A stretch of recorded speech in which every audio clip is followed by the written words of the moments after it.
Então, a palestra de hoje é sobre classificação de birrários na mastologia. Será dada pela doutora Eulália Escola Vieira, que é formada pela Universidade Federal de Juiz de Fora, é especialista em ginecologia e obstetrícia e especialista em mastologia. Sejam todos bem-vindos à palestra. A palavra está com a senhora, doutora Eulália. Bom dia a todos, tá, gente? Então, como já foi adiantado, eu vou falar sobre BIRADS. O que é o BIRADS? O BIRADS, ele é o sistema de dados, né, de dados da imagem mamária, é um sistema de laudo e registros de dados. Então, todo laudo que vocês vão pegar em imagem de mama, atualmente, de mamografia, que foi a primeira a ser colocada no BIRADS, né, que foi em 95, em 2003, o ultrassom, né, que foi a terceira, foi a quarta edição de BIRADS, então o ultrassom passou a fazer parte também do BIRADS, e agora, nessa última edição, na quinta edição de BIRADS, foi também adicionada a ressonância magnética. Não sei se vai dar o tempo de eu falar dos três tipos de imagem. Nós vamos começar com a imagem da mamografia. E, na verdade, o BIRADS, ele é destinado a padronizar os laudos de imagem de mama nos rastreamentos de mama, e com isso reduzir a confusão na interpretação de imagem entre os radiologistas e os outros médicos. Então, quando você tem um laudo de BIRADS, numa imagem de mama, ele vai vir para vocês classificado de 0 a 6. Então, é isso que nós vamos conversar um pouquinho, e vamos, no final, entender como que ele é classificado. Porque eu poderia chegar aqui e colocar BIRADS 1, 2, 3, 4, 5 e 6, é isso. Mas nós vamos entender como que você classifica essas imagens em BIRADS. Mamografia, nós temos duas situações da mamografia. A situação de rastreamento, que é aquela situação em que nós vamos pegar os pacientes assintomáticos e rastrearmos, né? E na avaliação diagnóstica de mama. Então, no rastreamento são as pacientes assintomáticas. E aí, no rastreamento, nós temos no Brasil 12 escolas, né, e também no resto do mundo, os que recomendam, que é o Colégio Americano de Radiologia, a nossa Sociedade Brasileira de Mastologia, que ela recomenda que o rastreamento nas pacientes sem ter riscos, né, que não tenham risco habitual para câncer de mama, que elas começam aos 40 anos e seja anual. O nosso Ministério da Saúde e o Instituto Nacional do Câncer, ele recomenda esse rastreamento a partir dos 50 anos e bianual. E a avaliação diagnóstica é quando a gente tem algum nódulo, algum sintoma, aí essa mamografia vai ser diagnóstica. Então, na mamografia, nós vamos ter, a terminologia vai ser adequada, né, o léxico de BIRADS, ele tem todos os termos, e eles devem ser seguidos. Então, o laudo ele vai ser dividido em indicação do exame, descrição da composição geral da mama, uma descrição objetiva de todos os achados importantes, comparação com exames anteriores, se o radiologista julgar apropriado, uma avaliação e uma recomendação de conduta. Isso é o BIRADS, ele é composto disso. Isso é um laudo de BIRADS, isso é um laudo de mamografia de acordo com o Colégio Americano de Radiologia e o Colégio Brasileiro de Radiologia, que adota o BIRADS também. Então, isso daqui, gente, eu acho que ficou um pouco pequeno, tem o léxico de BIRADS. Nesse léxico, então... Tá, isso mesmo, deixa eu fazer aqui. Ixi, fica melhor. Isso. Então, ó, o léxico de imagem de mamografia. Então, o que nós vamos ver? A composição da mama. Né? Gente, eu vou agora, depois, mostrar a imagem de tudo isso. Isso é um resumo aqui. Mamas predominantemente adiposas, em relação à composição da mama, é o parênquima mamário, a quantidade de parênquima mamário. Mamas predominantemente adiposa, é o padrão A. B, mamas com densidade fibroglandulares esparsas, mamas heterogeneamente densas, o que pode ocultar pequenos nódulos, mamas extremamente densas, o que diminui a sensibilidade do nódulo, o que diminui a sensibilidade da mamografia. Então, nós vamos ter os achados. São os nódulos, nós vamos ver ele quanto à forma, quanto à margem, quanto à densidade. As calcificações, nós vamos ver as calcificações tipicamente benignas e as calcificações suspeitas, certo? As calcificações, elas vão ser colocadas quanto a distribuição, desculpe, deixa eu voltar no slide aqui, quanto à morfologia suspeita, né? Dentro das morfologias suspeitas, nós vamos ter O tipo, são amorfas, heterogêneas grosseiras, as pleomórficas finas, lineares finas ou lineares finas ramificadas. Isso eu vou esmiuçar tudo isso durante a palestra. Quanto à distribuição, as classificações podem ter uma distribuição difusa, regional, agrupada, linear e segmentar. No C, a outra alteração são as distorções arquiteturais. Depois, no D, as assimetrias. Isso é o que podem ser achados de mama, e nós vamos discutir isso tudo durante a palestra. Assimetria global, assimetria focal, assimetria em desenvolvimento. E são linfonodos intramamários, lesões de pele, em F, G, ducto único dilatado, H, achados associados. Aí vem retração de pele, retração da papila, espessamento da pele, espessamento trabecular, adenopatia axilar, distorção arquitetural, calcificações. Aí, depois, nós vamos ver localização da lesão, lateralidade, direita, esquerda, qual o quadrante, qual o horário em termos de relógio, qual a profundidade e qual a distância da papila. Então, no primeiro, nós vamos estudar os nódulos. Então, para ser nódulo numa mamografia, ele tem que ser tridimensional e eles vão ser vistos nas duas incidências mamográficas diferentes. De rastreamento, nós vamos fazer duas posições, que é a crânio-caudal e a médio-lateral oblíqua, direita ou esquerda. E na diagnóstica, nós vamos ter as mamografias com incidências adicionais. Mas, para efeito de rastreamento, as duas incidências, elas são a médio-lateral e oblíqua, né, médio-lateral oblíqua e a crânio-caudal. E o nódulo, para você ser nódulo, ele tem que ter bordos convexos ou parcialmente convexo, ele vai ser mais denso no centro que na periferia, e nós temos a classificação quanto à forma, margem e densidade. E de acordo com essa classificação, nós vamos ter dentro da forma os mais suspeitos de malignidade e os menos suspeitos. E mesma coisa em relação à margem e densidade. Então, a forma é mais provável de benigna, né, em 70% de benigna, é a forma oval. É a forma elíptica ou ovoide e pode ter 3 ondulações. No BIRADS anterior, de 2003, essas 3, os que tinham ondulações, eram chamados de lobulado. Hoje não tem mais esse termo, é somente oval, com até 3 lobulações, é considerado oval. Redonda, é uma forma esférica, redonda, ela é circular ou globular. Irregular, não é redondo nem oval, e geralmente indicam achados suspeitos. O redondo, antigamente, a gente ficava bem tranquilo em relação a ele. Né? Não, é benigno, é um nódulo bem bonitinho, bem redondinho, bem circunscrito às vezes, mas hoje tem uma situação que são nas pacientes com triplo negativo, que são nódulos muito agressivos, então, eles proliferam muito rápido e pode dar essa forma redonda. Então, para benignidade, mais oval e o irregular.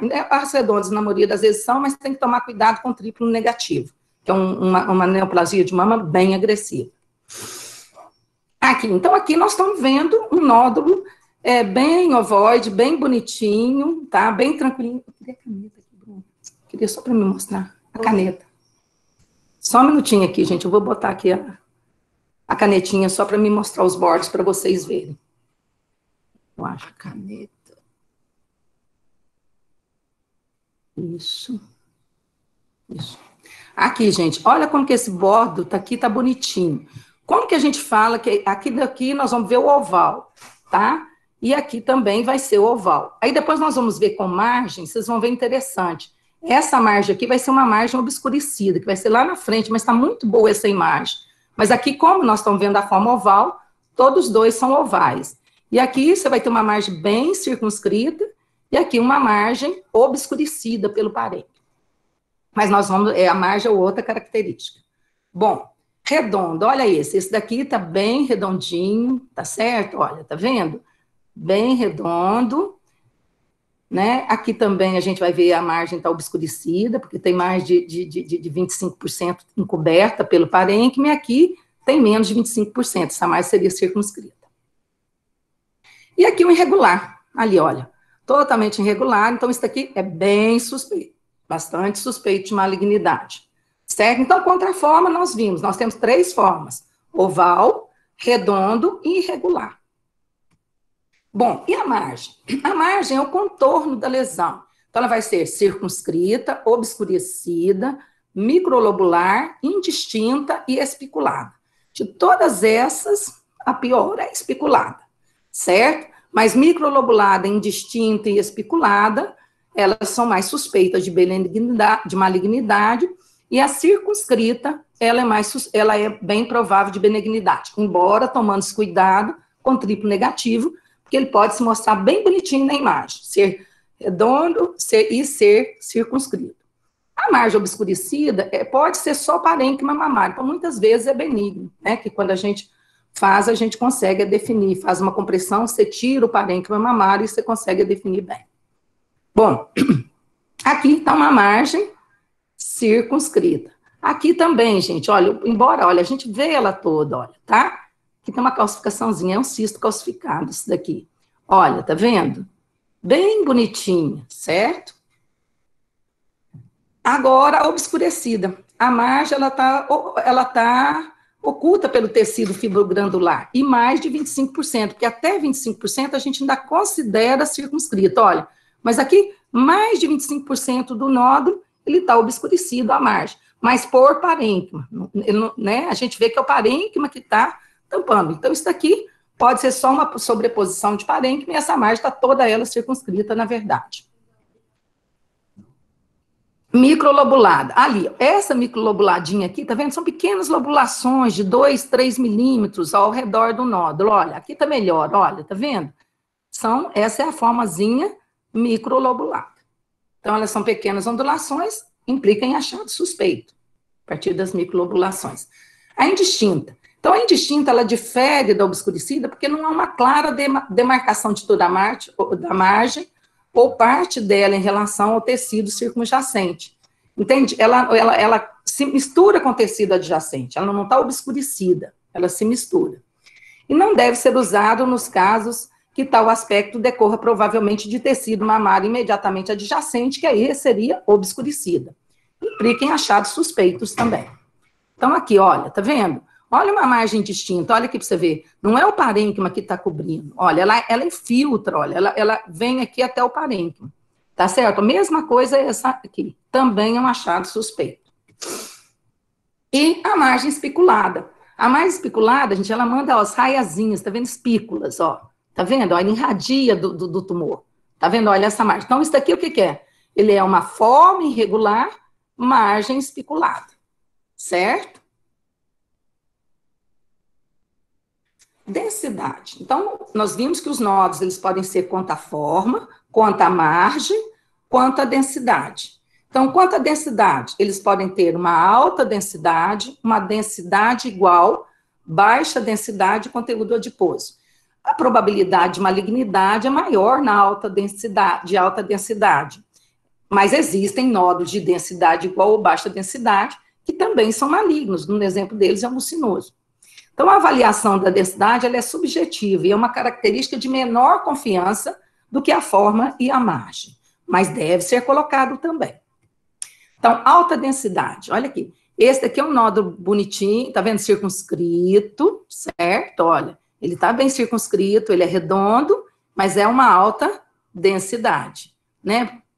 E esse daqui é um nódulo irregular, espiculado, né? Olha as espículas, e alta densidade, altamente suspeito. Aqui, olha, tá vendo? Densidade igual, desculpa, a densidade a gente compara com parênquima mamário. Olha para você ver, ó, essa densidade é igual a do parênquima mamário. Então, esse é de alta densidade, de densidade igual, desculpa. O alta densidade, ele é mais denso, ele é mais branquinho do que o parênquima, que foi o anterior. Aí, ó, e o de baixa densidade? Ele vai lembrar mais a gordura, tá vendo? Olha, o parênquima é mais branquinho, olha, tá vendo? Olha a densidade de gordura, olha. Então, ele é de baixa densidade. Olha aqui, tá vendo? Ele é menos denso que essa parte aqui do parênquima. E esse daqui é a densidade de gordura, tá vendo? Olha, aqui você vai ver, olha, ele tem uma densidade de gordura dentro dele. Esse aqui é um cisto oleoso, né? Olha o anelzinho aqui, olha a densidade de gordura aqui. Calcificações. Esse eu acho que é o mais difícil em mamografia, são as calcificações. Antes a gente denominava microcalcificações. Nesse último BIRADS, né, as calcificações menores que meio milímetro, microcalcificações. Nesse último BIRADS, ele chama de calcificações, ele tirou o termo micro. Então, as calcificações, elas podem ser classificadas também contra a sua morfologia, tipicamente benigna, morfologia suspeita, que são as amorfas, heterogeneamente grosseiras, as pleomórficas finas, as lineares finas ou lineares finas ramificadas, e quanto à distribuição. Ele vai poder ser difuso, regional, agrupado, linear e segmentar. E aqui também a gente vai ver que dentro, essa distribuição, gente, vão ser somente para a morfologia suspeita, certo? Então, aqui a gente tem a morfologia suspeita, nós vamos ter a distribuição também. Quando uma etiologia específica e tipicamente benigna não pode ser determinada, a descrição das calcificações deve incluir sua morfologia e distribuição, que é isso que eu tinha acabado de falar. Calcificações tipicamente benignas. Agora, então, nós vamos ver as benignas. A cutânea, geralmente, ela é radiotransparente, é visto mais frequentemente junto à prega mamária, né, por desodorante, por usar alguma proteção por causa do suor, às vezes dá essas calcificaçõezinhas de pele. Região paraesternal, axila e auréola. E aqui nós usamos uma imagem mamográfica tangencial para visualizar mais a pele, para você ver melhor que ela está na pele. Ó, tá vendo? Essa calcificação é cutânea, que é uma imagem tangencial, olha lá. Aqui está a espessura da pele, ó. Isso daqui, tá vendo? Ela tá bem na pele. E aqui, olha, é uma calcificação difusa, tipicamente benigna, redondas, algumas com conteúdo radiolucente, tipicamente benignas. Outra calcificação benigna são as vasculares. Então, as vasculares, elas são na parede das artérias, olha.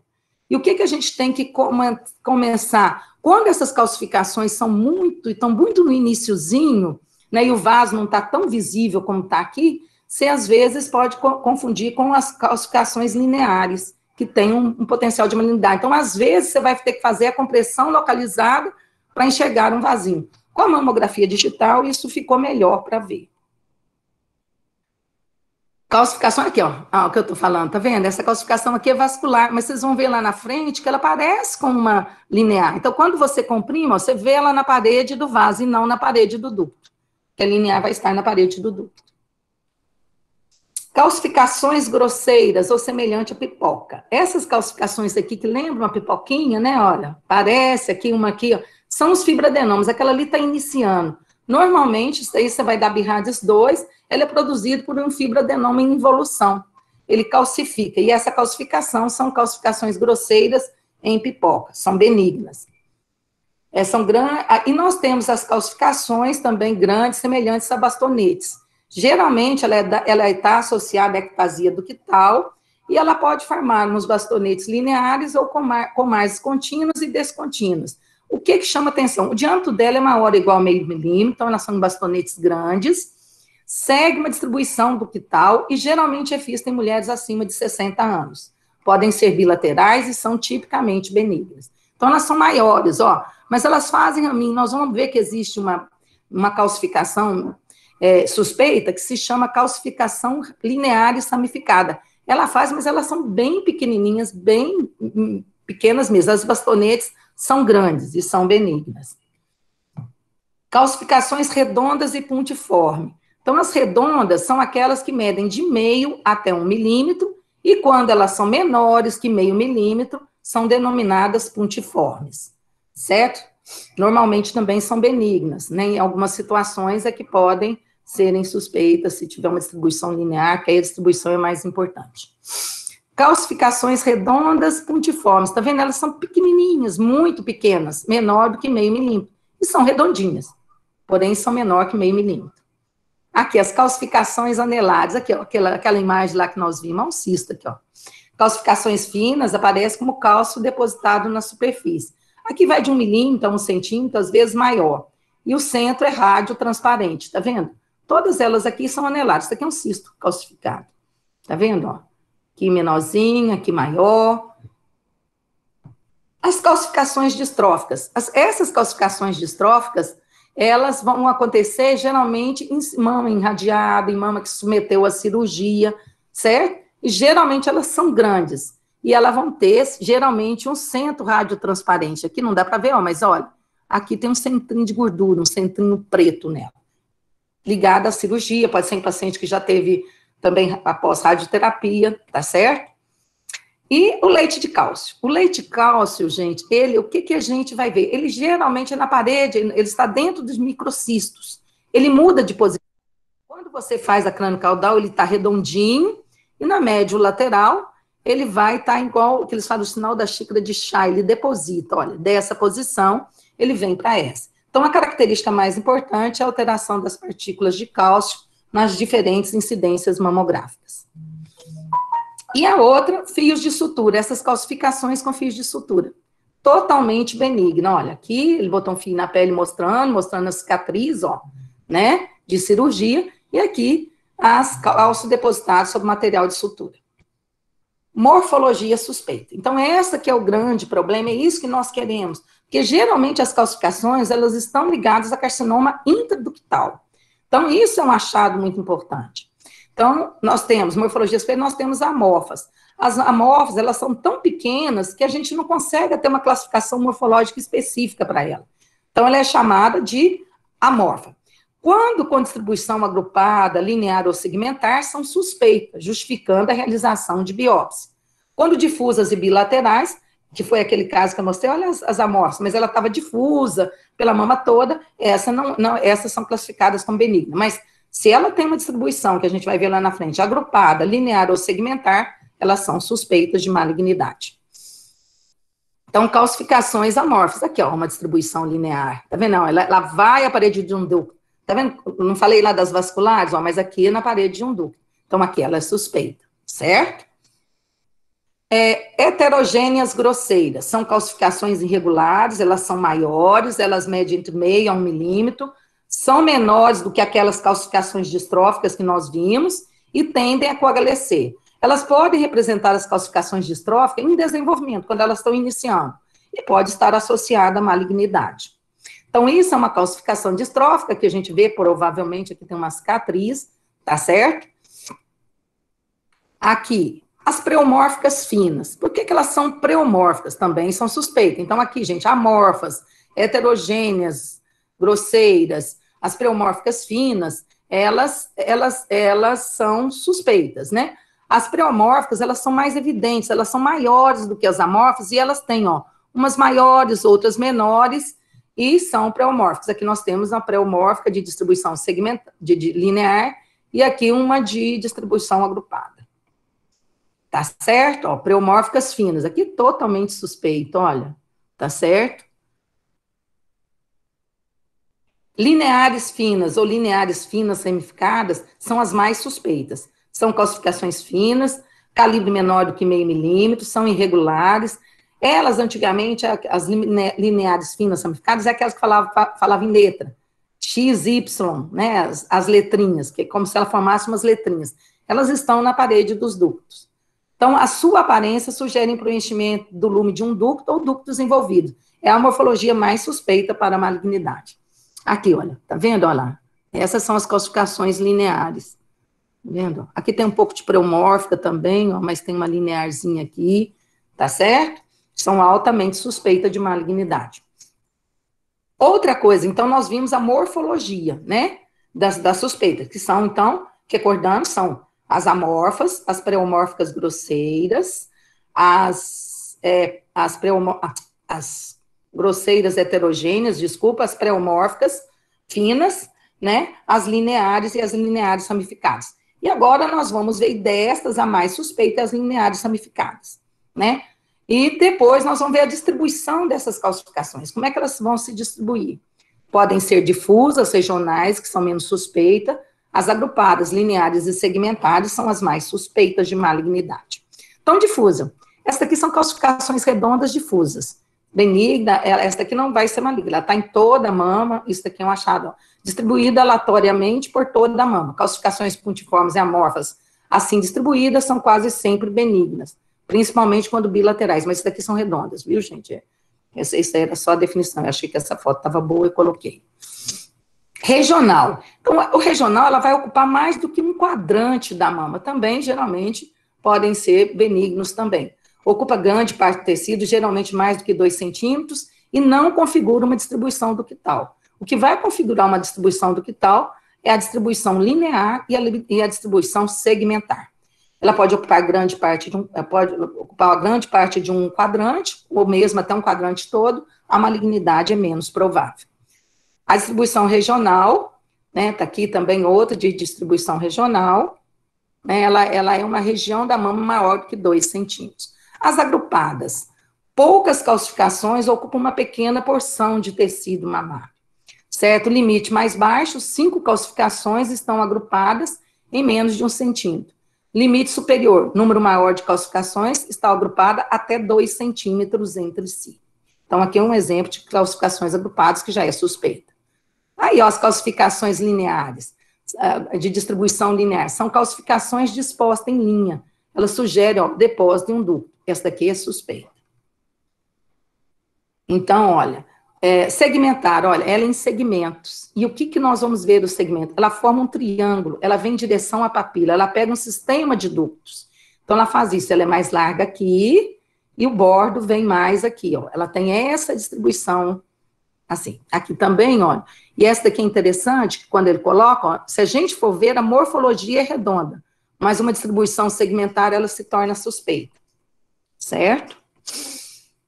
Distorção arquitetural. Então, acabamos com calcificação. Então, calcificação, nós vamos classificá-la quanto à forma e quanto à distribuição, as calcificações suspeitas. Agora, distorção arquitetural, outra alteração mamográfica. O parênquima apresenta-se distorcido, mas não tem nenhum nódulo definido. Essa distorção arquitetural, se você tem história de trauma, de uma cirurgia, se nós não tivermos nenhuma história de trauma, nem de cirurgia, a distorção arquitetural é suspeita de malignidade ou cicatriz adiada, merece biópsia. Mas se a gente tem história de trauma, de cirurgia, ela é atribuída a esse efeito. Assimetria é outra alteração. Então, elas apresentam depósitos unilaterais de tecido fibrogranular, não se ajustam aos critérios que definem um nódulo denso, ela é côncava, né? Nós vimos que os nódulos são convexos, certo? Geralmente vista com gordura entremeada, e ela pode ser dividida em assimetria, assimetria global, assimetria focal e assimetria em desenvolvimento. Dessa mais suspeita é a assimetria em desenvolvimento. Assimetria. Quando a gente diz que só coloca assimetria, é quando ela é visível somente numa incidência. Então, olha aqui, essa mama ela está toda normal, mas nós vemos na porção lateral na incidência crânio-caudal. Então, isso daqui é uma assimetria. A maioria delas, gente, vai ser artefato. Quando a gente faz aqui uma compressão localizada, ampliada, nós vamos ver que este parênquima ele desmainece e ela desaparece, na maioria das vezes. Com tomossíntese, ele faz os cortes, é uma das coisas que na tomossíntese ela facilita muito de ver, né? Mas lembrar que a tomossíntese, né, é a mamografia que a gente tem dentro do BIRADS, né? A tomossíntese é a mamografia 3D. Mas aqui, que a gente não tem, a gente vai fazer, você vai fazer uma compressão e na maioria das vezes vai desaparecer parênquima mamário. Se persistir, essa assimetria, né, e no ultrassom for negativo, você vai acompanhar a curto prazo. A assimetria global, ela é avaliada em relação à área correspondente à mama contralateral. Ela vai ser um grande volume de densidade fibrogranular. Ela não tem associação com nódulos, distorção arquitetural ou classificações, ou calcificações, aqui não é classificações não, viu gente, desculpe, depois eu corrijo, calcificações suspeitas. Geralmente ela representa uma variação do normal, mas ela pode ter, por exemplo, uma assimetria global também em câncer, né? Mas aqui não, olha isso. Isso aqui é uma assimetria global, tá certo? Você tem de um lado, não tem do outro, mas na maioria das vezes é benigno. Assimetria focal, que é o que a gente mais vê. É um volume relativamente pequeno de tecido, de densidade fibrogranular. Ela vai ser vista nas duas incidências, tanto crânio-caudal como médio lateral oblíquo, e ela apresenta forma similar em diferentes incidências mamográficas. Tem um bordo côncavo e geralmente gordura entremeada, é considerado provavelmente benigno. Certo? Então, aqui, ó, nós vamos ver essa simetria, se a gente dividir aqui, está no quadrante superior, e aqui em quadrantes laterais, ou união de quadrantes superiores, bem nessa porção aqui, né? Então, e tem uma mama, não tem em outra. Então, isso é uma assimetria focal. e ocupa menos de um quadrante, né? Assimetria em desenvolvimento. Então, essa daqui é que é a mais suspeita delas, maior ou mais evidente do que no exame anterior, aqui está justificada uma biópsia. Então, a gente vai vendo, olha, anterior, aí você vai vendo a assimetria, tá vendo? Olha, não tinha numa mamografia anterior e tem agora. Então, isso é chamado assimetria em desenvolvimento. Aqui ela não tinha, ó, na anterior ela não tinha e tem agora. Então, essa daí merece biópsia, ela é um BIRADS 4. Outro achado, linfonodo intramamário. Isso tudo, viu, gente, é para laudar uma mamografia, viu? Ele é circunscrito, reniforme, gordurilar, tá aqui ó, a gordurilar dele. E geralmente menor que 1 centímetro, são achados benignos. Mas às vezes ele pode medir mais de 1 centímetro, mas ele tem, olha, ele é bonitinho, ele é reniforme e tem essa gordurilar. Tá? Em linfonodo metastático, uma das coisas que se pede é essa gordurilar aqui e essa cápsulazinha dele aqui, ela fica espessada. Aqui, lesão de pele, né? Então, o que nós estamos vendo bem, essa mamografia ficou ótima, olha. Então, ó, uma lesão por, sobre ou na pele, né? Uma lesão sobre a pele. Aqui, geralmente, você faz marcação, um marcadorzinho metálico, a técnica já faz, você já sabe que é um relevo de pele, né? E ele é tudo benigno. Bom, outra situação é o ducto único dilatado. Certo? O ducto único dilatado, geralmente a gente, né, vai depois, ele é considerado suspeito, 4A, e geralmente a gente faz também ultrassom para ver se aqui tem um conteúdo, pode ser um papiloma ou não. Certo? Mas hoje ele é considerado 4A, baixa suspeita. Achados associados, né? Então, o que vai ser? Quando nós temos, por exemplo, assimetria ou calcificação com algum outro achado associado, eles são chamados achados associados. E, às vezes, retração de pele, retração do papel, também pode ocorrer sem estar associado, mas na maioria das vezes ela está associada ou com nódulo, ou com assimetria, ou calcificação. Então, dentro dos achados associados, nós vamos ter a retração de pele, ó, esse duplo contorno aqui, ó. Então, essa pele, ela está retraída. Aqui, olha, o que a gente está vendo aqui, ó? Um tumor, né, espiculado, né, margem irregular, um tumor irregular, com margem espiculada, né, suspeito de malignidade. E o achado associado a essa retração aqui de pele, certo? Olha aqui, outro, retração da papila, também um tumor, olha, um caranguejinho, né, gente? Aqui, olha, aqui também vai ter o edema de pele, que a gente vai ver também como um achado associado, e a retração da papila aqui como achado associado. Então, a retração, a papila vai apresentar-se retraída aqui. O espessamento da pele, foi aquele que eu falei, e aqui nós temos o espessamento e tem uma pele também um pouco trabeculada. Então, aqui, olha, a pele, ela vai ter mais do que 2 milímetros de espessura, certo? Então, ela vai estar mais. Na região da papila, eles consideram 4 milímetros, às vezes, tá? Que ela é mais espessa, um pouquinho normal. Mas, olha, é uma pele espessada e trabeculada, certo? Preocupantes, né, se você tem uma mamografia anterior e ela vai ter uma alteração. E esse espessamento, ele pode ser focal, pode ser difuso de toda a mama. O espessamento unilateral é um achado esperado, após a radioterapia pode acontecer isso. E também nós vamos ver no carcinoma inflamatório, nós podemos ter também, certo? Então, vai depender do contexto, da história do paciente. E esse espectro trabeculado, né, aqui, as trabeculações, espessamento em trabéculos, ocorre também em doença cardíaca congestiva, certo? Espessamento trabecular, são os espessamentos dos septos fibrosos, olha, mas aqui tem o espessamento trabecular e um espessamento da pele, certo? Adenopatia axilar, então são o quê? Adenopatia axilar são os linfonodos aumentados de tamanho. Então aqui nós vamos fazer uma correlação clínica, uma avaliação adequada, principalmente quando esses linfonodos, eles são maiores ou mais redondos, quando comparados com o exame anterior. Então, essa adenopatia merece investigação. Se for bilateral, nós temos doenças sistêmicas que podem dar adenopatia bilateral, né, a tritiomatoide, as neoplasias também, linfoma, todos eles podem dar adenopatia axilar. Se eles são unilaterais, né, e você, de acordo com a história clínica, se são novos, se aumentaram em relação ao anterior, se são bem redondos, se tem o aspecto de suspeito, pode estar ligado a metástase na região axilar. A distorção arquitetural, né? Nós já vimos uma foto lá, ela pode aparecer isoladamente ou associada. E ela pode indicar, o que ela vai indicar? Que o parênquima adjacente ao achado encontra-se distorcido, certo? A calcificação, ela pode ser um achado em um único e ela pode estar associada com o achado associado, ele pode ser usado, por exemplo, ela pode estar presente num nódulo, ou adjacente a um nódulo, ou dentro de um nódulo. Então, localização da lesão. Então, aí nós já vimos tudo, nós já vimos os achados, olhamos todos os achados. Aí nós vamos localizar onde estão essa lesão. Então, nós vamos fazer a localização da lesão quanto à lateralidade, o quadrante e face do relógio, a profundidade, a distância da papila.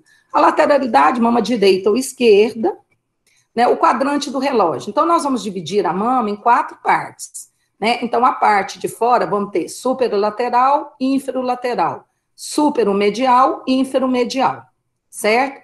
As lesões que ficam às 12 horas, nós vamos escrever como união de quadrantes superiores. Lesão às 6 horas, união de quadrantes inferiores, certo? Quando você tem uma lesão às 3 e 9 horas, se ela for a mama direita, ela vai ser na junção dos quadrantes mediais, na mama direita, certo? A das 3 horas, na união de quadrantes mediais da mama direita, né? E se ela for às 9, ela vai na mama direita, se ela for às 9 horas, ela vai ser união de quadrantes laterais, e muda de uma mama para outra.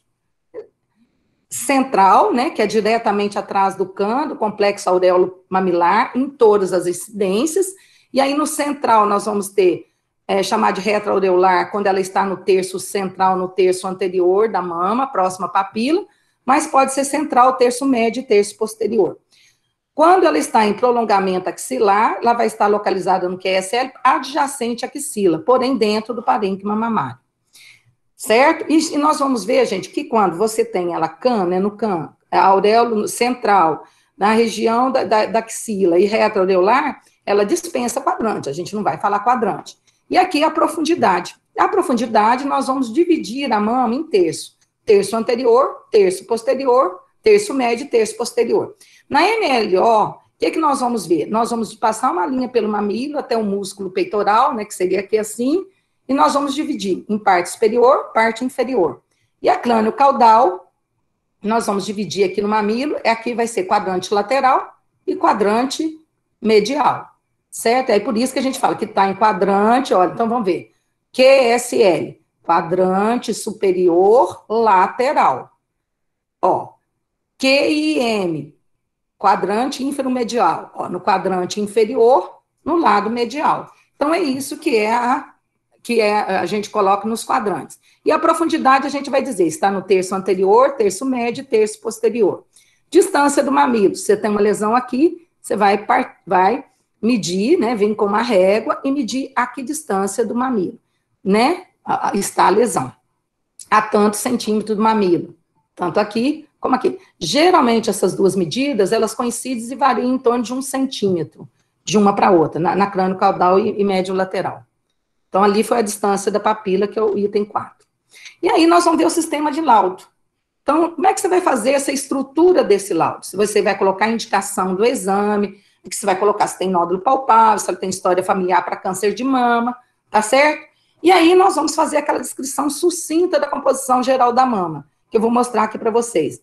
Mamas totalmente lipossubstituída, mama com tecido fibrogranular esparso, mamas heterogeneamente densa, o que pode ocultar pequenos nódulos, mamas extremamente densa, o que diminui a sensibilidade do método. Aí vamos fazer a descrição objetiva de qualquer achado importante. Seriam os achados de nódulo, calcificações, os achados associados, ou as distorções, a simetria, aqui que nós vamos descrever. Vamos comparar com o exame anterior, se for importante. Por exemplo, se você viu que um achado é totalmente benigno, não precisa nem comparar, porque você está vendo que é benigno. Mas se eu tenho alguma dúvida, ou se ele é totalmente maligno, tem que comparar, porque você já... Mas quando você não define, você compara, por exemplo, uma assimetria. Você vai ver a estabilidade dela em relação ao exame anterior. E aí vai. Então, são importantes, às vezes, a comparação com exames anteriores. Por isso que sempre a gente pede para a paciente que ela leve. E aí você vai fazer uma avaliação. Essa avaliação você vai dar o BIRADS 0, 1, 2, 3, 4, 5, 6. E nisso basear uma conduta. Categorias de composição mamária. As mamas predominantemente adiposas, mamas com densidade fibrogranulares esparsas, mamas heterogeneamente densas, o que pode ocultar pequenos nódulos, e mamas extremamente densas, o que diminui a sensibilidade mamográfica. Né? Hoje é o que se discute muito, uma das coisas em discussão, porque nas pacientes que têm uma história familiar importante para câncer de mama, risco, mutação de gene, hoje a gente já usa a ressonância. E nessas mamas extremamente densas, também, né, tem sido questionado, mas por enquanto ainda é a mamografia e o ultrassom. Bom, o que é uma mama predominantemente substituída? É tudo de bom para a mamografia, viu, gente? Isso daqui que é bom de laudar, porque essa mama, ela está substituída, se aparece alguma calcificação, algum nódulo, alguma distorção, alguma assimetria, é fácil de ver. Aí essa já é uma mama com tecido fibrograndular esparsos. Antes, na antiga categorização de BIRADS, eles colocavam proporção, 25% de parênquima predominantemente fibra adiposa, de 25 a 75 é extremamente densa. Hoje não é isso. Você pode ter na mama inteira e só um pedaço da mama, se ela tiver muito granular num pedaço, ela é considerada extremamente densa. Mas essa daqui são tecidos fibrogranulares esparsos, olha, porque dá para você ver. Entre uma aqui que prejudica um pouquinho. Tá certo? Ó, mas dá para ver, certo? Aqui é uma mama extremamente densa. Aqui, por exemplo, se a gente tiver um nódulozinho pequeno, ele vai ser perdido, certo? E essa é extremamente densa. Essa é o calo no sapato da mamografia, certo? Ele diminui a sensibilidade mesmo, né? Aqui chega a 45% a sensibilidade. E na mama densa, lipossubstituída, 85% a 95% de possibilidade de diagnóstico para câncer de mama. E aqui cai muito. Descrição objetiva dos achados relevantes. Aí nós vamos ver nódulo, calcificação, distorção arquitetural, assimetria, linfonodos, lesões de pele raramente relevantes, ducto único dilatado. Foi aquilo que eu coloquei tudo lá. Comparação com os exames anteriores, se é considerado apropriado pelo radiologista, e você vai fazer uma avaliação e conduta. E aí vem parte final. Eu poderia começar a aula com isso e acabar por aqui. Então, o que a gente lauda? O laudo de BIRADS é isso daqui, gente. Categoria 0, incompleta. Então, quando você diz que tem incompleta, você vai ter que ter uma avaliação por imagem adicional ou a mamografia anterior para comparação. Então, a conduta. Aqui você vai reconvocar esse paciente, que eles falam que é o recal, né? Para aquisição de imagens adicionais ou comparação com o exame anterior. E aqui, quando o radiologista opta por comparação com o exame anterior, essa demora não deve ser maior do que um mês, certo? Categoria 1, negativa. Rastreamento mamográfico de rotina, de acordo com a rotina de cada um. Pelo INCA e pelo Ministério da Saúde, 50 anos a cada 2 anos, pela Sociedade Brasileira de Masto, anual a partir dos 40 anos. Então, é essencialmente 0 de probabilidade de malignidade. Achados 2, rastreamento mamográfico de rotina. Também, essencialmente, 0 de probabilidade de malignidade. Aqui também, gente, você tanto pode descrever os achados benignos, né, um linfonodo intramamário, e se você descreveu, né, uma alteração de pele, você põe BIRADS 2. Se você quiser ocultar e não quiser descrever, você não descreve e aí é BIRADS 1, porque você não descreveu. Mas se você descreveu um achado benigno no laudo, linfonodo intramamário, uma calcificação redonda, automaticamente você vai colocar BIRADS 2. E a categoria 3? A categoria 3 é aquela que tem uma probabilidade entre 0 a 2% de malignidade. Então, isso daqui nós vamos fazer segmento a curto prazo, com 6 meses, né, e acompanhamento mamográfico periódico, certo?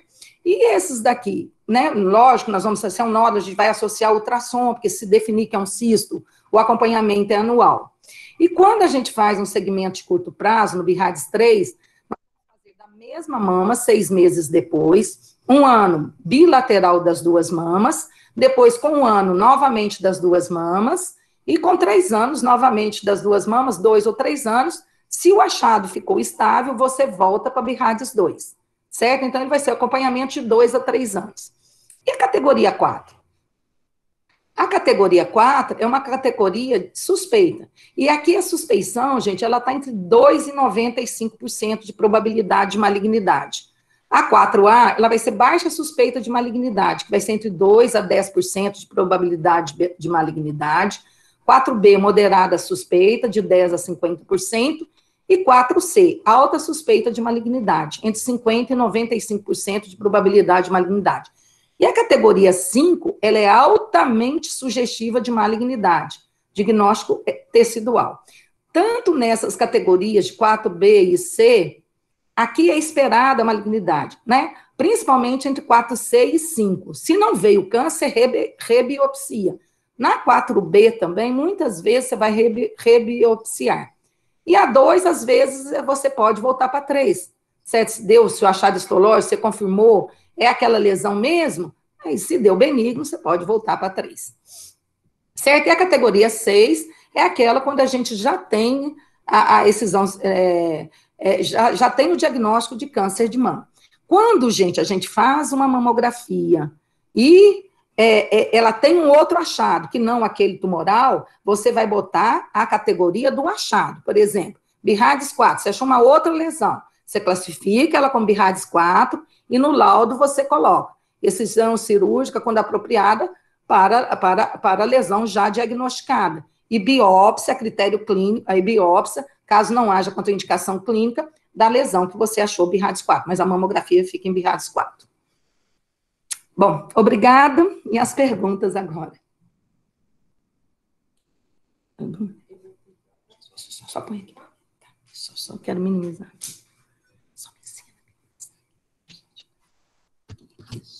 Ah, tá. Eu vou voltar. Isso. Uhum.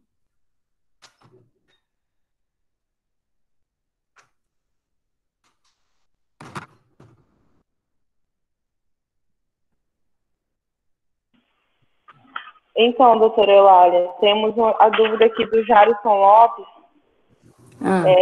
Ele perguntou o seguinte: professora, se há uma história importante de CA de mama, essa idade, 40 a 50, deve ser reduzida para indicação da mamografia? Sim, já, deve sim. Deixa eu te explicar o porquê. E além disso, nas pacientes que têm uma história muito importante, que você tenha história, que você suspeita de mutação genética, essas pacientes, inclusive, elas vão começar com ressonância magnética também hoje, certo? Porque a ressonância magnética, por que a gente não faz na população geral? Porque ela dá muito falso positivo. Mas essas pacientes, elas podem começar, às vezes, com ressonância aos 25 anos, não antes disso, dependendo do tempo histórico. Por exemplo, se ela teve na família, teve câncer de mama aos 30 anos, ela pode começar aos 25 anos com ressonância, mamografia a partir dos 30, tá? Porque a ressonância, para microcalcificação, a mamografia é melhor, continua sendo. Então, essa paciente, ela vai ser acompanhada com mamografia e ressonância, essas pacientes de risco. E elas vão começar mais cedo mesmo, mamografia a partir dos 30. Agora, vamos supor, se ela tem uma história familiar forte, mas o primeiro caso foi aos 40 anos, você tira mais ou menos 10 anos e começa a partir dos 30, certo? Boa pergunta. Ok, a outra dúvida também é do Jarison, e ele perguntou se tem contraindicação para realização quando a mulher tem implante de silicone, e como deve funcionar a realização. Não existe contraindicação nenhuma, mesmo porque eu acho que aí até um implante, como o câncer de mama é o mais comum, acho que ali não poderia nem fazer. Não, mas existe a indicação de uma manobra chamada Ecland, certo? Essa manobra, você vai deslocar o silicone posteriormente e vai fazer puxando o parênquima. Então, ela é uma manobra, quem tem implante, além de fazer com silicone a crânio-caudal e a médio lateral oblíqua com silicone, você vai fazer as incidências em Eklund também, que é tentando retirar a prótese, certo? Do campo. Ok. Doutora, essas foram as dúvidas. A senhora acha que dá tempo da outra parte que a senhora falou? Não. Isso, gente, olha, porque seria dividido em 3 partes. A de ultrassom está bem curtinha, eu acho que dá para dar bem. A de ressonância magnética é bem longa, certo? Mas eu acho que dá para dar pelo menos a de ultrassom, se vocês interessarem. Porque aqui eu falei do BIRADS só em mamografia, porque tem BIRADS mamografia, BIRADS ultrassom e BIRADS ressonância, por esse último de 2013, certo? Então, tá bem. Tá bem. Então, eu vou começar a outra, tá bem? Tá certo.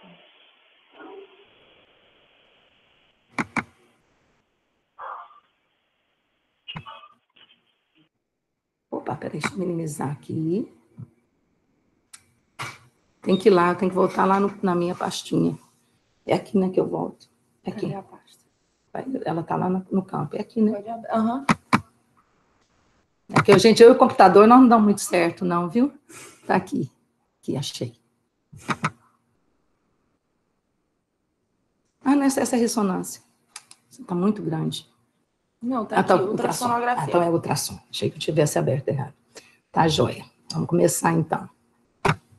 Eu e o computador, nós brigamos um pouquinho, viu, gente? Então, tá. Vamos começar, então, da ultrassom, tá certo? Então, BIRADS em ultrassom. Aí eu já não vou falar, que ali eu falei muito de BIRADS, para vocês entenderem o que é o BIRADS, certo? Então, no ultrassom vai ser um pouquinho, acho que mais leve a aula. Não sei, assim espero, né? Então, assim como na mamografia, o sistema de laudo possibilita uma abordagem na interpretação das imagens e elaboração dos laudos ultrassonográficos. Então, a organização do laudo. Então, como que deve ser o laudo de ultrassom? Ele deve ser dividido em indicação do exame, declaração da abrangência técnica do exame de ultrassom de mama, descrição sucinta da composição geral da mama, somente rastreamento, né? Viu? Descrição objetiva de todos os achados relevantes, comparação com exames anteriores, incluindo correlação com achados de exames físicos. E aqui é muito importante, gente, se tem mamografia, fazer ultrassom composto, com visualização de mamografia. Em pacientes acima de 40 anos, não faça o ultrassom se você não tem uma mamografia de pelo menos 1 ano ali em mãos, certo? Então, o laudo deve ser composto, avaliação e conduta.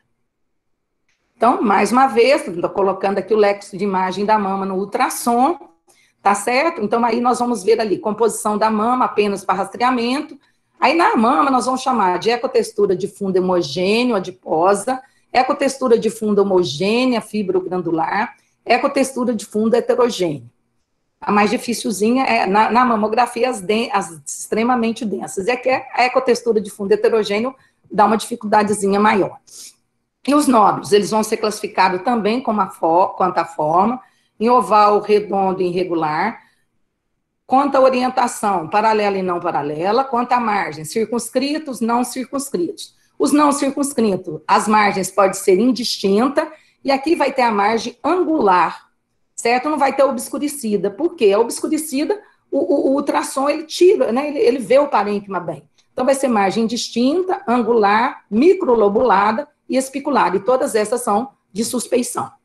O padrão de eco. Então, o padrão ele pode ser tudo, gente, em ultrassom, ele é comprado, a ecogenicidade dele em relação ao tecido adiposo. Então, ele pode ser anecoico em relação ao tecido adiposo, hiperecoico, né, mais denso, complexo sólido cístico, hipoecoico, isoecoico e heterogêneo, né?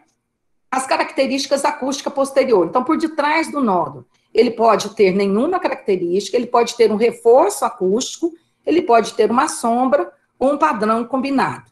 E no ultrassom é mais difícil para ver calcificação. Exame bom para ver calcificação é mamografia. E, de preferência, mamografia com fibrogranular esparsa e liposubstituída, né?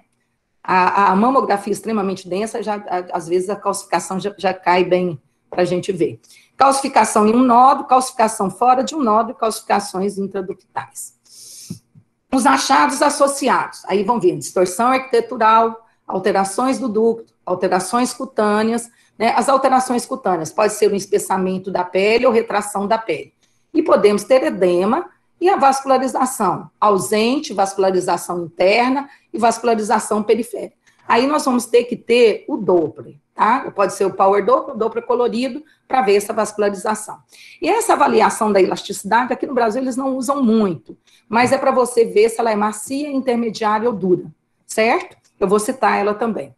E os casos especiais, né, no ultrassom, são os cistos simples, os microcistos agrupados, o cisto complicado, nódulo na ou sobre a pele, corpo estranho, incluindo implantes, linfonodos intramamários, linfonodos axilares, linfonodos vasculares, anormalidades vasculares, as malformações arteriovenosas, pseudoaneurisma, a doença de Mondor, né, que é necrose e fibrose na artéria axilar lateral. Coleção líquida pós-cirúrgica e necrose gordurosa. Então, vamos lá, cada um deles. Composição do tecido. Vai ter bastante foto, vai ficar bom de ver. Ecotextura de fundo homogêneo adiposa, ecotextura de fundo homogêneo fibrogranular, ecotextura de fundo heterogêneo. Então, nós vamos ver um exemplo. Olha aqui, quer ver? Deixa eu botar a canetinha aqui de novo. Espera aí, gente. Só um minutinho.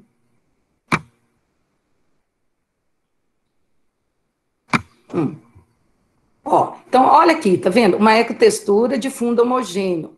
Olha aqui, tá vendo? Gordura, olha, tá certo? E aqui nós vamos ter bem parecido, bem tranquilinho aqui, tá vendo? Olha, né? Aí nós vamos ter aqui ecotextura de fundo heterogêneo. Peraí, eu vou voltar ali, gente. Peraí. Ecotextura de fundo homogêneo, olha, tá vendo aqui o tecido adiposo, ela é bem parecida com o tecido adiposo, ó, o tecido fibrogranular é pouco, né, mas assim, é uma mama que seria mais adiposa um pouquinho, mas então é de fundo homogêneo adiposo. A outra, olha, é homogêneo, mas é fibrogranular, olha, tá vendo? As glândulas, elas estão bem homogêneas, aqui é o músculo, tá, o tecido celular subcutâneo, e aqui, certo? E o de fundo heterogêneo, também você mistura, olha, você tem glândula, você tem o tecido adiposo, aqui você já tem tecido glandular. Esse heterogêneo é um pouco mais difícil. Certo? Nódulos. Aí nós vamos ver, que são os nódulos. Os nódulos têm que ser tridimensionais, e eles são classificados quando a forma, orientação, margem, padrão de ecogenicidade e característica acústica posterior. Quanto à forma, eles podem ser oval, redondo e irregular. Então, esse daqui é um nódulo oval, olha, tá certo? É um nódulo bem bonitinho, olha, bem circunscrito, que nós vamos ver também, certo? Aqui a pele, olha, ele tá bem superficialzinho aqui, né? Ele, na minha opinião, ele tá até, acho que dentro do subcutâneo, esse nódulo, acho que sim. Bem aqui, ó, não tá não. O subcutâneo tá aqui. Então, é um nódulo oval, tá? É um nódulo bem circunscrito. Olha o nódulo redondo aqui. Esse daqui, que antigamente, quando a gente via, não, é benigno, mas a gente tem que tomar cuidado em nódulo redondo, gente, com triplo negativo, porque o triplo negativo, ele é muito celular, então, tem muita água, então, ele tem essa aparência desse nódulo, redondinho, bonitinho também, mas na maioria das vezes, esse nódulo é benigno, certo? Agora, um nódulo irregular, olha lá, ele é feinho que só, né? Olha, tá vendo? Ó, nódulo bem irregular, ele não tem uma forma, certo? Quanto à orientação, o que é isso? A orientação é em relação à pele. Ele pode ser paralelo à pele e não paralelo. O paralelo, antigamente, na outra edição de Bihard, ele chamava assim, tão mais largo do que alto. E o não paralelo era chamado mais alto do que largo. Mas hoje é assim, paralelo e não paralelo. Tá? Então, esse daqui é paralelo, olha, tá vendo? Ele é paralelo à pele. A pele tá aqui, ó, ele é paralelo, tá vendo? A orientação dele. Então, esse é um sinal de benignidade também. Ó, esse é não paralelo, olha. Então, ele é mais alto aqui, olha. Tá vendo? Ele é mais alto aqui, o ântero posterior é mais alto do que aqui. Certo? Quanto à margem, eles podem ser circunscritos e não circunscritos, né? Os não circunscritos, eles podem ter uma margem indistinta, angulada, microlobulada e espiculada. Então, vamos ver um exemplo de cada um. Circunscrito, olha, esse aqui está bonito também para ver o reforço, nós vamos ver depois o reforço acústico posterior, esse tem bem um reforço aqui. Não é reforço acústico, não, reforço posterior, é clarinho, tem bem esse reforço aqui também. Ó, o circunscrito é esse aqui, tá vendo? Ó, ele é bem bonitinho, tá bem tranquilinho, bem circunscrito, e oval também, né? E aqui, a margem distinta, olha, tá vendo? Aqui está o nódo, e você não define a margem dele em relação ao parênquima mamário, né? Ele adentra para o parênquima. Então, isso é uma margem indistinta. Olha uma margem angulada, ó, tá vendo? Ela forma um ângulozinho, parece, tá vendo? Ó? Isso aqui é uma margem formando um ângulo reto. Também suspeita, indistinta, angulada, é tudo suspeito. A microlobulada aqui, como é que ela tá bonitinha? São microlobulações, 2 a 3 milímetros, também suspeito de malignidade.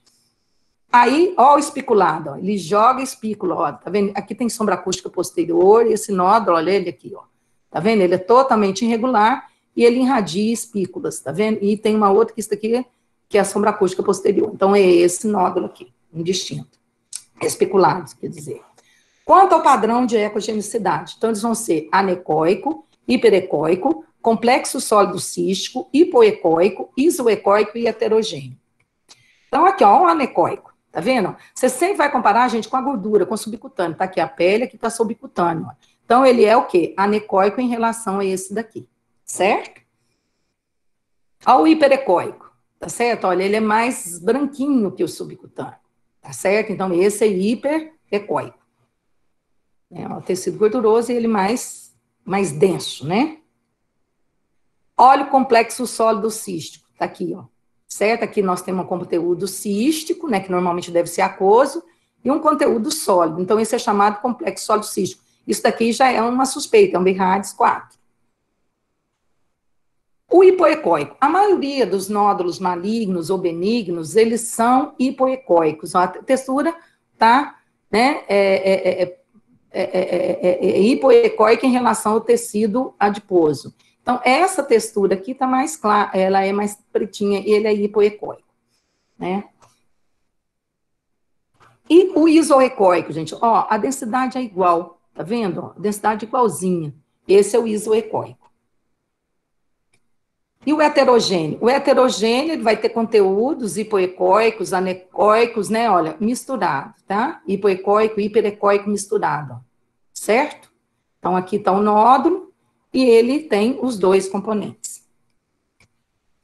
Quanto à característica acústica posterior? Nenhuma característica, reforço acústico, que fala a favor de benignidade, mas alguns malignos podem ter reforço acústico também, e a sombra acústica, que fala a favor de malignidade. E pode ter um padrão combinado, nenhuma característica com sombra acústica, reforço acústico com sombra acústica, então pode ter uma combinação deles.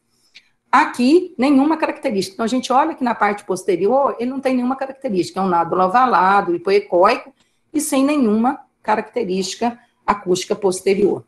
Certo? Olha o reforço acústico aqui, ó. Tá vendo? Esse reforço branco.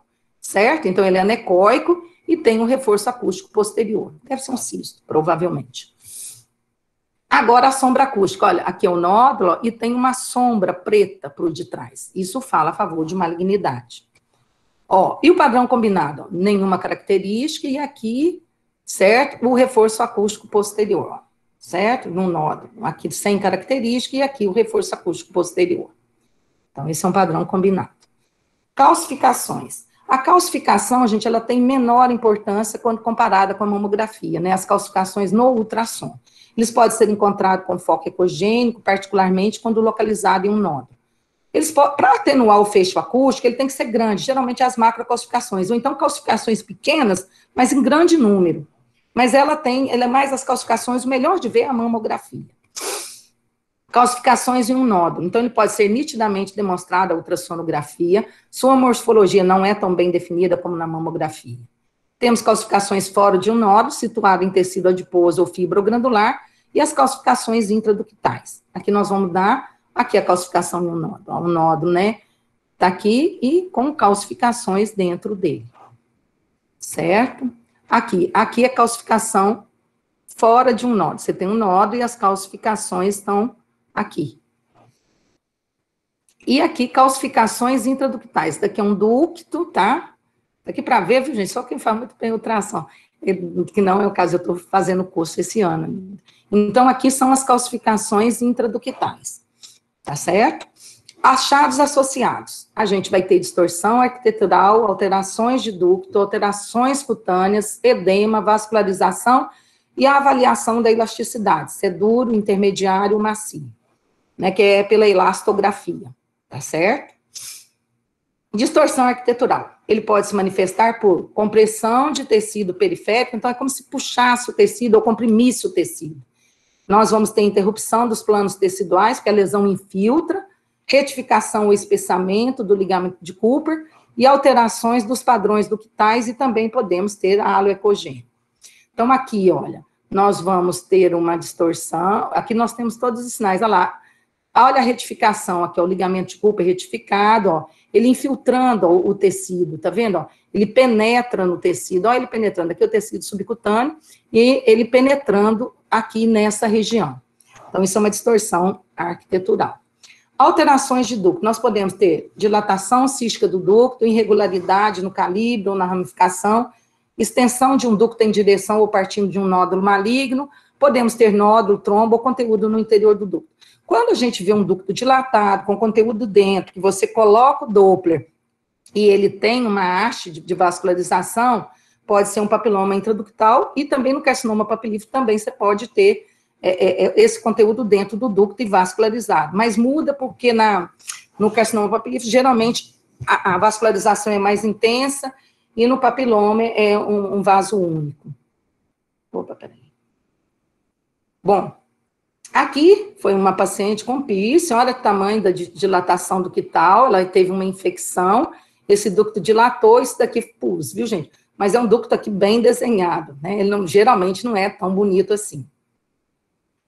Alterações cutâneas. Aí nós vamos ter espessamento de pele. É a espessura maior do que 2 milímetros na região da mama e 4 na região periareolar. E também inframamária, ela pode ser focal ou difusa. E retração de pele, a outra. Então, nós temos espessamento de pele e retração de pele. A superfície da pele côncava ou mal definida, ela parece estar retraindo, ele puxa para dentro. Aqui, nós vamos ter, olha, uma retração de pele. Olha a pele sendo puxada e um espessamento da pele, tá certo aqui, ó. Certo? Olha aqui, que tá bem bom para ver. Aqui, olha, a retração, olha ele puxando aqui a pele, né? E a pele aqui também tá um pouquinho espessada, certo?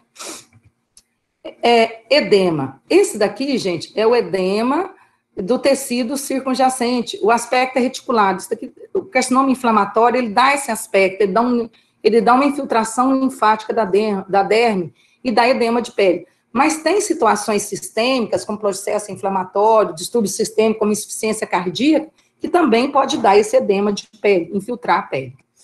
Vascularização. Gente, para fazer o Doppler, o importante, o que deve ser? Não deve ter muita compressão, porque às vezes, ao comprimir, você deixa de visualizar o vaso. Então, ao fazer o Doppler, a mão tem que ser bem leve, o peso da mão bem leve. A vascularização, nenhum padrão vascular específico de um diagnóstico particular. Ela é altamente dependente de fatores técnicos, como eu falei, você não deve comprimir.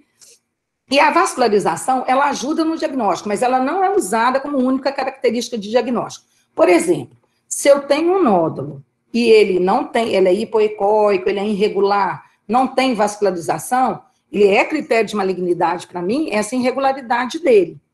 Agora, se eu tenho um nódulo circunscrito, hipoecóico, oval, mas que ele apresenta uma vascularização muito intensa, interna, uma vascularização alternada, então, neste caso, o Doppler positivo me ajudou, né, para me dar um grau de suspensão de malignidade, né, e talvez indicar uma biópsia aí. Mas a ausência dele, de vascularização, não tira os critérios de malignidade, certo? E a vascularização, ela pode ser classificada em ausente, interna, né, os vasos sanguíneos estão presentes dentro do nódulo, e periférica. Os vasos sanguíneos podem ser marginais, circundando parte ou todo o nódulo.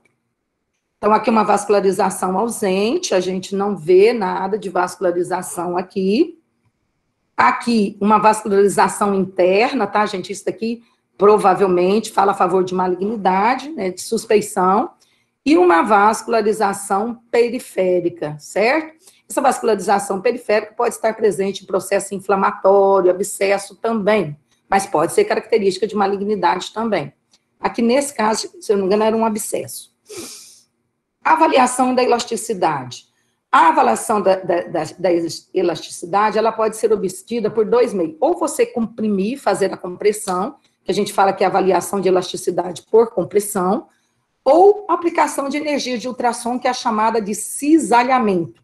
Então, e essa de cisalhamento, ela vai me dar cores, e eles ainda não definiram. Alguns fabricantes colocam a cor vermelha representando duro, outros colocam azul, então varia de fabricante para fabricante, ou pode ser em tons de cinza também. E hoje, a maioria, muitas pessoas não fazem a avaliação da elastografia, mas ela sim, ela ajuda, mas ela não deve ser categorizada como único achado. Por quê? Porque, teoricamente, as lesões malignas, elas são mais duras e as benignas mais macias. Mas nós temos, por exemplo, o tumor mucinoso, que é um tumor, e ele é macio, certo? E um tumor com muita necrose, certo? Ele vai ter também uma consistência macia. Casos especiais. Então, esses daqui são os casos que eles vão apresentar um diagnóstico. O cisto simples, os microcistos agrupados, cisto complicado, o nódulo na ou sobre a pele, corpo estranho aqui, incluindo os implantes das próteses, linfonodos intramamários, linfonodos axilares, as anormalidades vasculares, que é a malformação arteriovenosa, e a doença de Mondor, colecções líquidos pós-cirúrgicos e necrose gordurosa. O cisto simples. Como é que é a característica? Anecoico, circunscrito, o reforço posterior. Então, isso é um BIRADS 2, é anecoico, é bonitinho, cisto simples. Você pode colocar no laudo como cisto simples. Os microcistos agrupados, né? Quando você tem microcistos agrupados isolados aqui, por exemplo, que eles são bem circunscritos, né? Você vê que aqui septos finos entre eles de 2 a 3 milímetros, né? Eles têm 2 a 3 milímetros de diâmetro, desculpe, o septo de meio milímetro, e no total, ele é bem definido, as margens, né, no total dos microcistos. Isso daqui, né, a gente pode colocar nenhum componente só distinto, isso daqui ele pode ser classificado como BIRADS 2. Cisto complicado. Então, aqui nós vemos o quê? É um cisto que contém debris, né? Pode ser um abscesso, pode ser um cisto de conteúdo espesso, mas ele não tem um componente sólido nele, olha, não tem nada de componente sólido, nada daqui, e ele tem uma paredezinha imperceptível, mas ele tem debris, e esses debris, se você for ver, ele muda com a posição. Então, isso daqui, ó, e olha, ele vai ter uma vascularização. Os abscessos podem dar essa imagem. E cisto de conteúdo espesso inflamatório também. O nódulo, gente, olha, dentro da pele, olha aqui a gente tem a pele, e olha, a gente vê que esse nódulo, ele tá um nódulo, é um cisto sebáceo, esse aqui eu acho que é um cisto sebáceo, é aqui, ó, ele tá dentro da pele, você tá vendo? Ó, você tá vendo ele aqui, ó, nessa região da pele. Parte dele tem que estar dentro da pele para ser nódulo na pele. E esse daqui é uma imagem que eles falam em tempestade de neve, é um silicone roto, né? Nós vamos ver que, por exemplo, o ultrassom, ele não é bom para as roturas intracapsulares. Em mamografia, tem uma parte de implante que está boa, de silicone que está boa. Para as roturas intracapsulares, o melhor é a ressonância magnética. O ultrassom, ele vai ver mais as roturas extracapsulares. E aqui é o que eles falam, imagem tempestade de neve por uma rotura extracapsular. Linfonodo intramamário. Então, é um linfonodo bonitinho, né? Ele varia de 3 a 4 milímetros. Ele é mais, podendo chegar até 1 centímetro, então, olha, mas ele é bonitinho, circunscrito, né? Tem um hilo gorduroso, ele é bem bonito. E mede até 1 centímetro, mas às vezes pode medir mais, tendo características de benignidade. Então, aqui, ó, os linfonodos axilares. Então, nós vamos ver aqui, eles podem medir até 2 centímetros. As áreas hilares vão ser hiperecóicas, aqui nós temos uma área hilar bem mostrada, não achados ultrassom específico que o diferencie com segurança de uma metástase nodal ou de um nódulo reacional benigno, e aqui nós devemos fazer uma avaliação da simetria. Aqui um benigno, e aqui, gente, olha, um aqui suspeito, olha, o espessamento de cápsula, olha, o hilo foi ele é bastante empurrado, né, pela cápsula, ele está bem rechaçado, então este é um nódulo suspeito. E aqui o benigno. Tá vendo o hilo bonitinho, a cápsula bonitinha, tá certo? Anormalidades vasculares. Nós temos aqui uma malformação arteriovenosa, certo? Isso pode ocorrer, esse caso dessa foto aqui foi uma pós-punção, mas que com compressão sanou, certo? E formou um pseudoneurismo. E a doença de Mondor, que são calcificações nas paredes da artéria. É muito comum aqui na torácica superficial. Dá um cordão fibroso, a paciente às vezes procura a gente apavorada, mas é autolimitado e é por necrose na parede. Olha os trombos aqui, ó.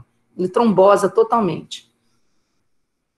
Coleções líquidas pós-cirúrgicas, né? Também aqui, ó, líquido, né? Após cirurgia. Aí você vai ver pela história da paciente e é só um seroma. Aqui, a necrose gordurosa, ali, ó, tá vendo? Olha que bonitinha a gordura, tá vendo? A margem cística, ó, e a gordurinha aqui dentro. Bom, então, a organização do laudo. Nós vamos indicação para exame, vai ser a descrição, a declaração da abrangência técnica, né, descrever o ultrassom, e uma descrição sucinta da composição geral da mama no rastreamento, e uma descrição objetiva de quaisquer achados importantes, que foram todos esses que a gente revisou. Vamos fazer a comparação com o exame anterior, incluído com achados físicos, mamografias ou de ressonância. Os laudos, gente, devem ser compostos. Avaliação e conduta. E uma coisa interessante, gente, que desculpa, eu esqueci de colocar no laudo, é que o ultrassom, ele pode ser 3 finalidades. Ele pode ser junto com, para rastreamento nas mamas densas, e esse, para mim, é o ultrassom mais difícil. Ele pode ser com a finalidade diagnóstica, que aí você já sabe mais ou menos onde encontrar a lesão, né, porque foi indicado, ou tem um nódulo, ou um achado mamográfico, ou um achado na ressonância, ou de second look. Quando você vê, né, o ultrassom da mamografia negativo, ultrassom negativo, e a ressonância te dá algum laudo.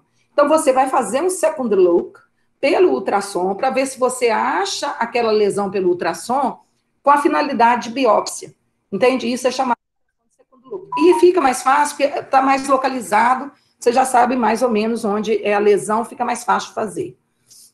E as categorias de BIRADS é a mesma coisa, categoria incompleta, requer avaliação por imagem adicional.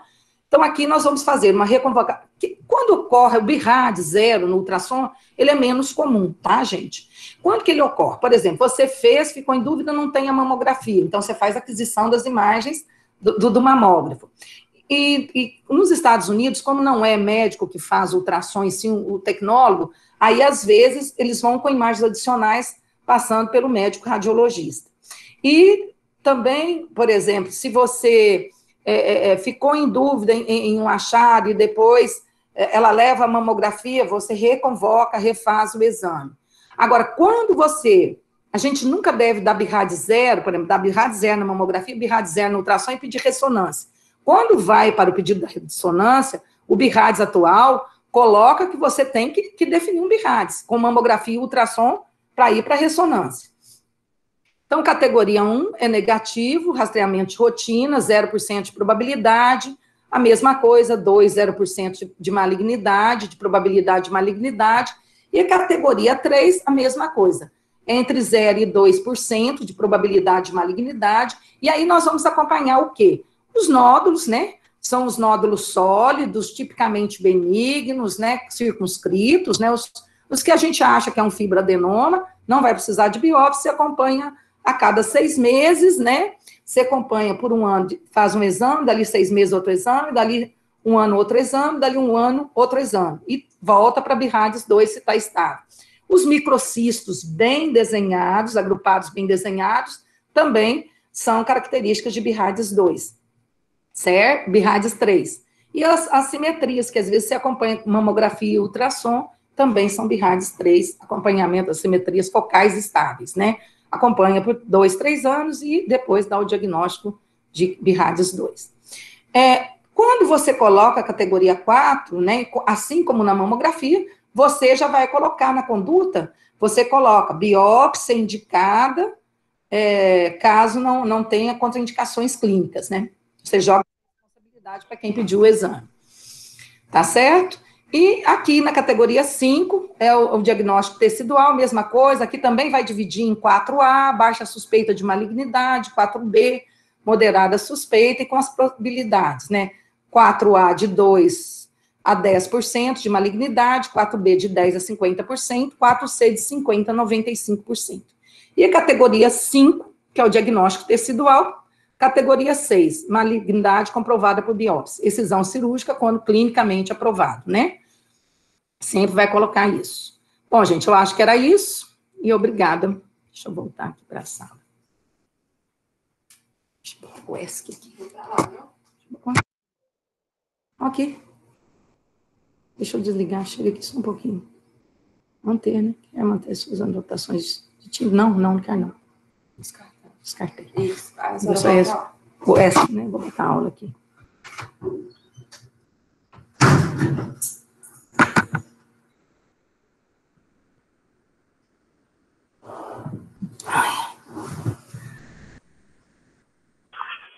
Então, professora Eulália, temos aqui mais 2 perguntas sobre esse tema. A primeira é a do Jarison Lopes. Ele está perguntando se, nos casos de ginecomastia em homens, a indicação de acompanhamento com ultrassonografia. Jairo, a ginecomastia no homem, a gente faz também mamografia, tá certo? E ele é muito bom para mamografia, principalmente porque no homem ele tem tecido adiposo também, mas faz mamografia também na ginecomastia, tá? E, se necessário, faz um ultrassom, certo? Ok. A outra dúvida é da Luana. A Luana quer saber se em um ultrassom der um BIRAD 4B e na mamografia der um 5 da mesma paciente, qual BIRAD é considerado? É considerado o BIRAD de maior categoria, mas tanto o 4C e o 5, eles podem chegar, o 4C chega a 95% de probabilidade de malignidade, e o 5 é de 95 a 100, mas fica, em qualquer laudo, você coloca o laudo do BIRAD de maior categoria, aí fica a categoria 5, viu? Só na categoria 6, gente, porque eu já sei que é câncer, e esse Jair pergunta bastante, deve ter gostado da aula. Quando é BIRAD 6, se você tem um outro achado adicional, BIRAD vai ser achado adicional. E lá na recomendação, você vai colocar a conduta em relação ao BIRAD 6, mas perdura o achado de BIRAD 4, por exemplo. Entendeu? Essa que é a mudança, isso que é difícil. Letícia, obrigada, Letícia. Ok, professora. A senhora acha que vai dar tempo da terceira parte ou vai finalizar aqui? Já são 9h30. Gente, a de ressonância, ela está um pouco maior. Eu acho que eu gastei mais de 40 minutos. A não ser que eu passe rapidinho, mas perde um pouco na qualidade. Vocês é quem sabem. Se quiserem, eu dou a aula, não tem problema. Mas vai ter que ser mais corridinho um pouquinho. Aí, porque eu acho que não vai ser tão proveitosa, mas se vocês quiserem, a aula está aqui, está prontinha. Certo? Opinem no chat, pessoal, por favor.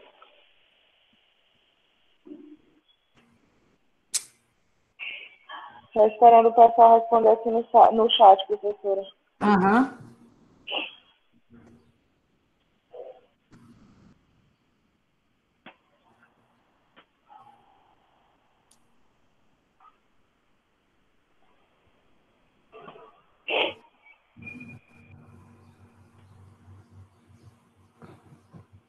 Aí vocês é que sabem.